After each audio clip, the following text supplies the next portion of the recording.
Bom, ontem você acompanhou aqui, durante todo o programa, aquela jovem, uma adolescente, uma criança, 12 anos, a Letícia, que foi atropelada na Francisco Gabriel Arruda, uma importante avenida da Zona Norte. Me dá as imagens, por favor, de ontem.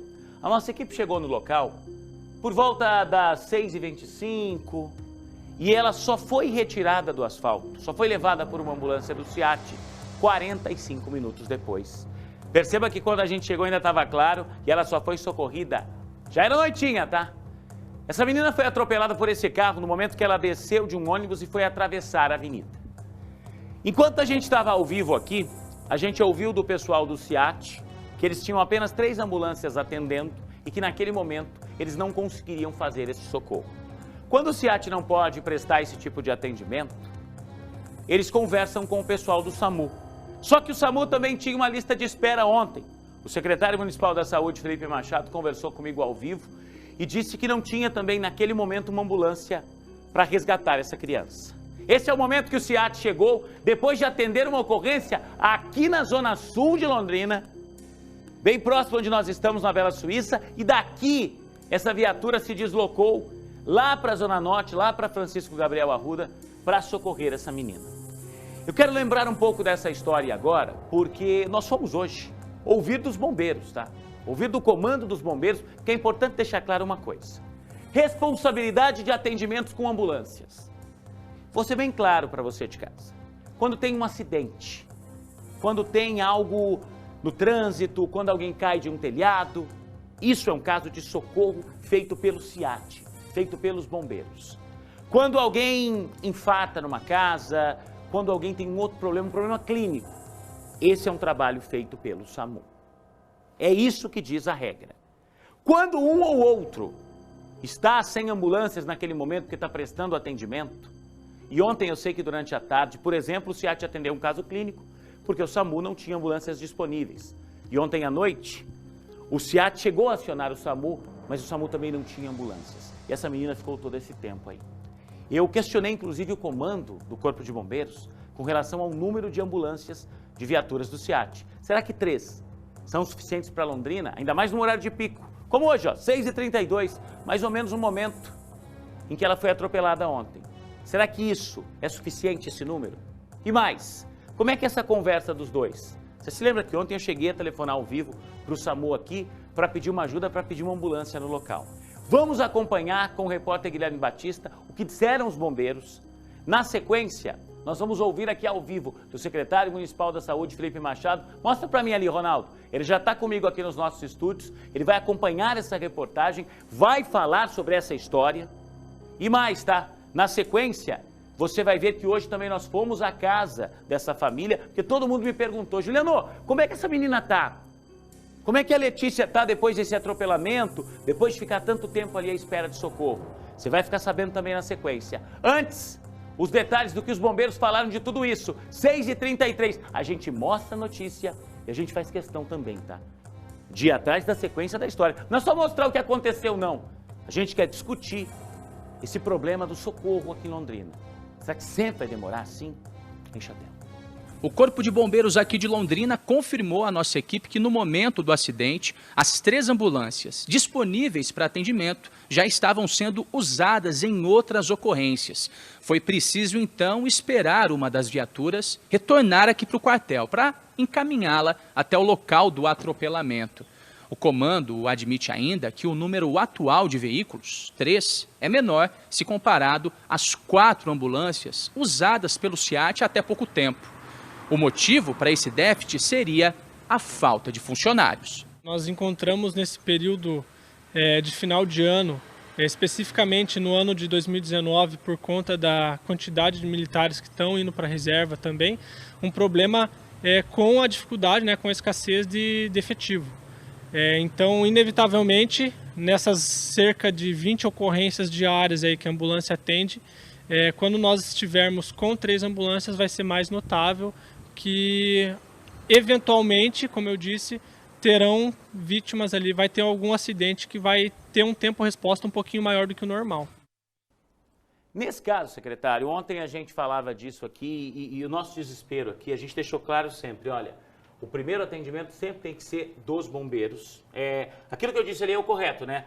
Fica combinado, fica convencionado dessa forma, né? Quem liga para o 192, se for um acidente de trânsito, se for um acidente de trabalho, os próprios funcionários do SAMU repassam isso para os bombeiros e quem liga com um caso clínico para o 193 para os bombeiros, eles repassam para o SAMU. Naquele momento, os bombeiros disseram que as 3 ambulâncias estavam em atendimento, as 3 viaturas do SEAT.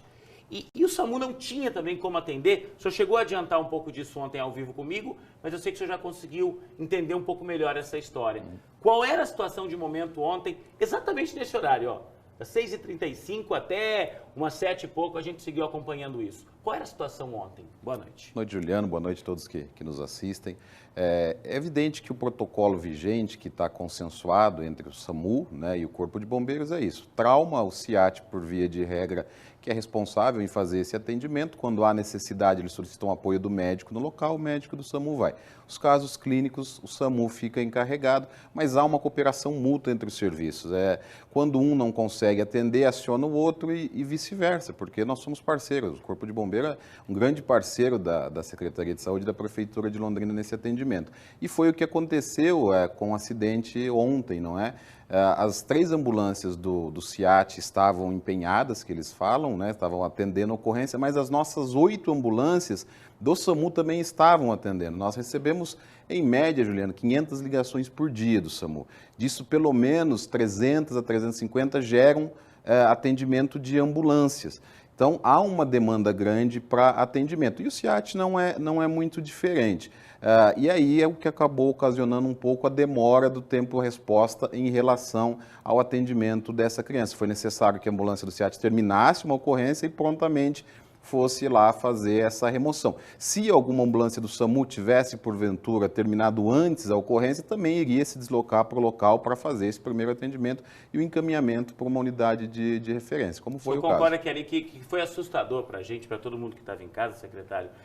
Eu entendo essas questões de um chamado do SEAT, um chamado do SAMU, mas uma criança permanecer por 45 minutos num asfalto, depois de um atropelamento, para o pai que estava ali, para todo mundo que vinha em casa, é algo que assusta, não é algo que a gente pode considerar normal, até porque eu cheguei a dizer, olha, se pudesse, a gente botava essa criança na nossa viatura, no carro da nossa equipe de reportagem e levava para o hospital. Mas não é esse o caso, o próprio pai queria fazer isso, ele chegou a tentar pegar a filha, apesar de não ser recomendado por socorristas, claro, por médicos, claro. E ela começou a se queixar de dor. Então, assim, não é normal essa espera, obviamente, não dá para a gente considerar normal. Não, ainda mais quando se trata de criança, né? Nos chama bastante atenção, mas as ambulâncias todas estavam em ocorrência. Aí começam a se falar, é pouca ambulância, é muito? Nós temos um parâmetro técnico de cobertura de referência de população. Evidente, como eu disse, que são 400, 500 ligações, vai haver momentos em que vai ter um tempo de espera, de tempo-resposta um pouco maior e outros tempos respostas menores. Isso é natural durante o dia. Por isso que nós temos uma regulação médica, por isso que é muito importante que a pessoa que acione o serviço, seja do SEAT ou seja do SAMU, esteja no local para dar as informações corretas, para que a nossa equipe possa direcionar o aparelhamento correto para fazer o resgate. Se é uma ambulância... Mas ontem aqui, secretário, a gente tinha mostrado o pai ligando e a gente estava desesperado. Eu liguei pessoalmente ao SAMU, claro. E fui dando informações com base no que a gente tinha ali. Claro. Porque a gente não consegue ficar parado só mostrando a notícia. O senhor sabe que aqui a gente faz de um jeito diferente. E a hora que eu vi aquela imagem da Letícia caída ali, eu liguei aqui ao vivo, do 92, estava exatamente aqui, eu liguei e falei, olha, ela está caída ali no chão, a gente precisa de uma ambulância.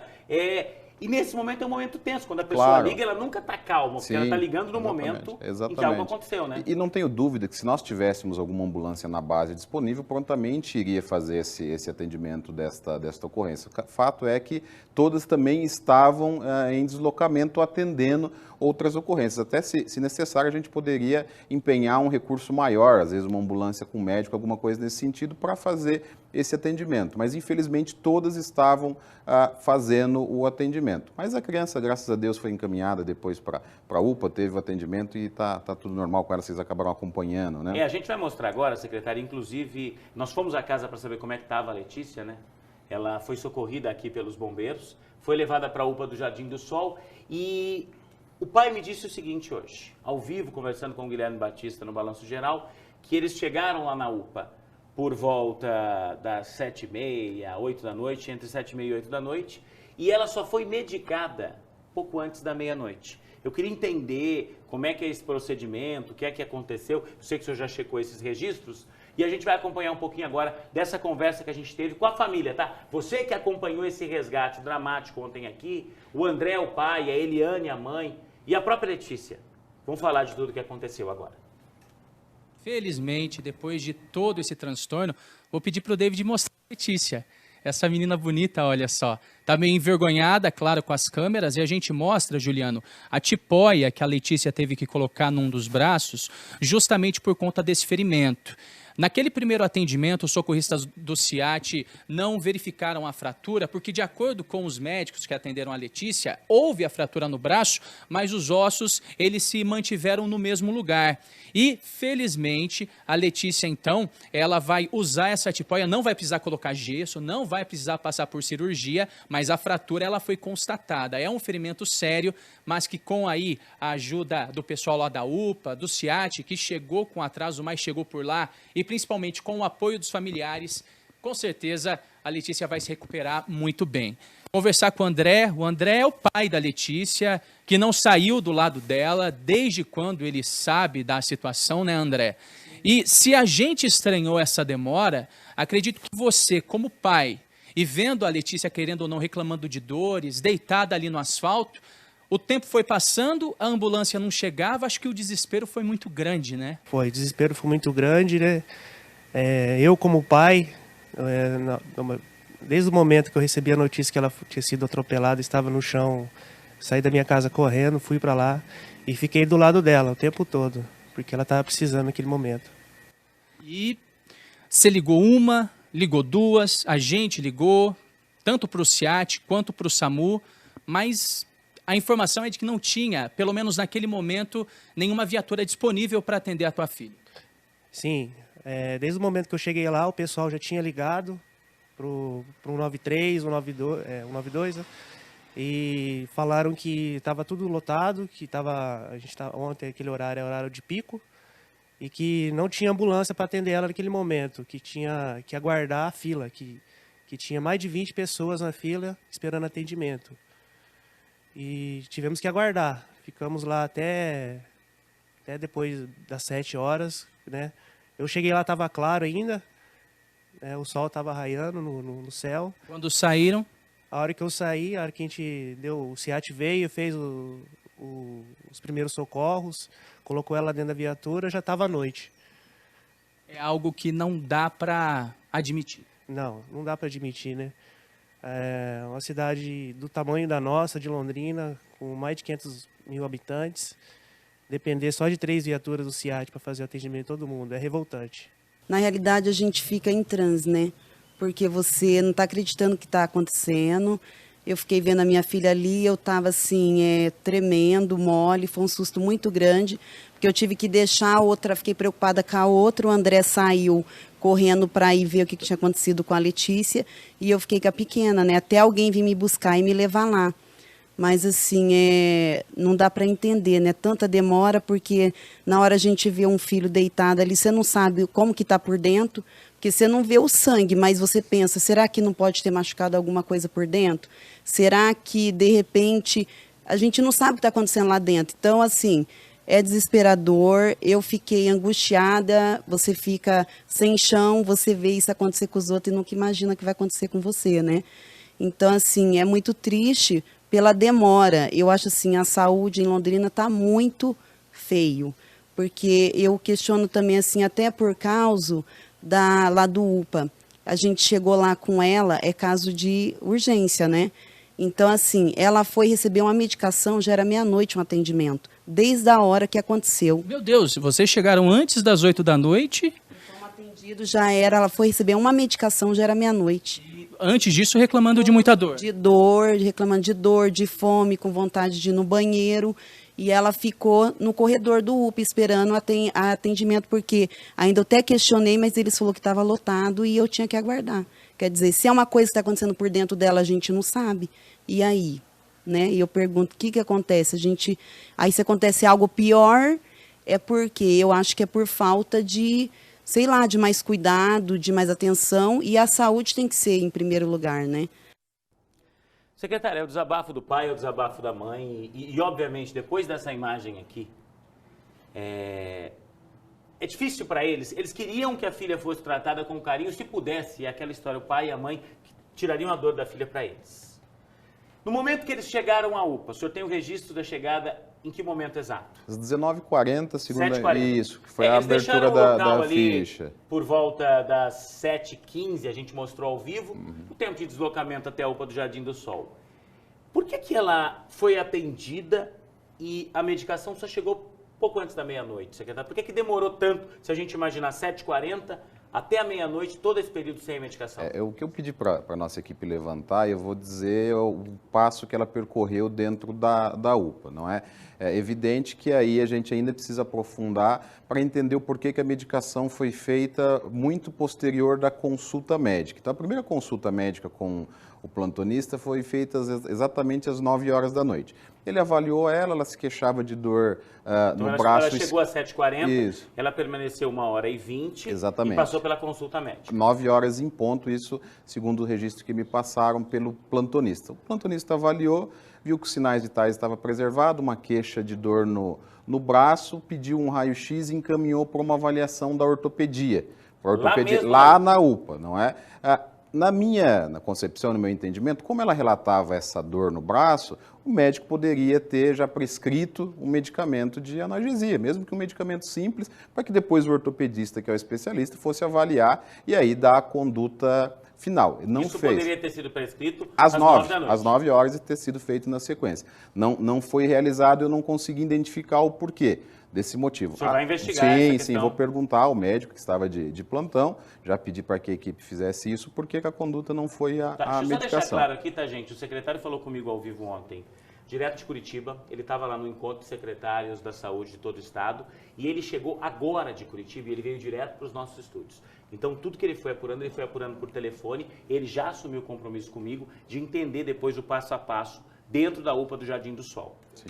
Bom, ela não foi medicada então, ela foi medicada em que horário de acordo com o prontuário? 22h50, a checagem pela enfermagem da prescrição de um analgésico via soro. Se a gente pelo imaginar ortopedista daí que ela já. estava com dor desde o momento do atropelamento, secretário, por volta das 6h30, é um tempo extremamente considerável. Sim, Vamos lá. Sim. Das 6h30 até as 10h30, até as 10h40. A gente está falando aí de 4 horas Sim. e de pelo menos 3 horas em que ela estava lá dentro. Sim. Houve uma demora nessa medicação, isso tem que ser apurado. Sim, na verdade, é a conduta médica, né? O médico, a demora, a gente poderia dizer demora na medicação, se o médico tivesse prescrito e a equipe de enfermagem não ter realizado. Por que o médico não prescreveu? Isso, exatamente. Se ela reclamava exatamente. de dor. Seu pai falou que ela reclamava o tempo todo, E consta isso, realmente dor em braço esquerdo, se eu não me engano.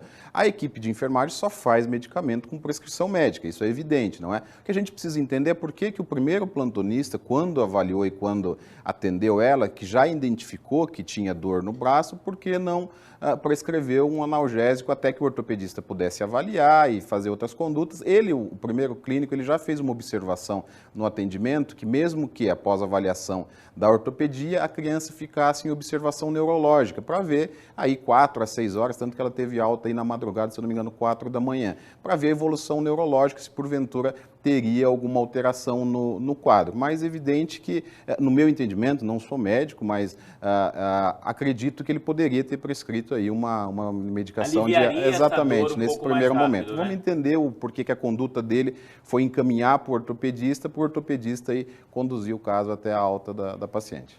Secretário, eu agradeço a sua participação e eu já disse aqui, tá? A gente pode discordar em alguma situação que envolva um atendimento, uma demora, mas o secretário cumpre o papel como agente público, como alguém que está lá para atender a população e, ó, se tem um secretário que nunca se furta de vir a público responder a gente, qualquer que seja a situação. E na área de saúde, é só batata quente pro lado do secretário. E ele falou conosco ao vivo ontem, ele acabou de chegar de Curitiba, assumiu o compromisso, está aqui nos nossos estúdios. A gente vai continuar acompanhando a apuração dessa história, mas acima de tudo, é bom saber que a Letícia está bem. Tenho certeza que você de casa, meu amigo, minha amiga, estava preocupado com isso. Secretário, muito obrigado e a gente vai acompanhar de perto essa história. Qualquer novidade, a gente volta a trazer aqui no Jornalismo da Rio. Agradeço, Juliano, fica à disposição.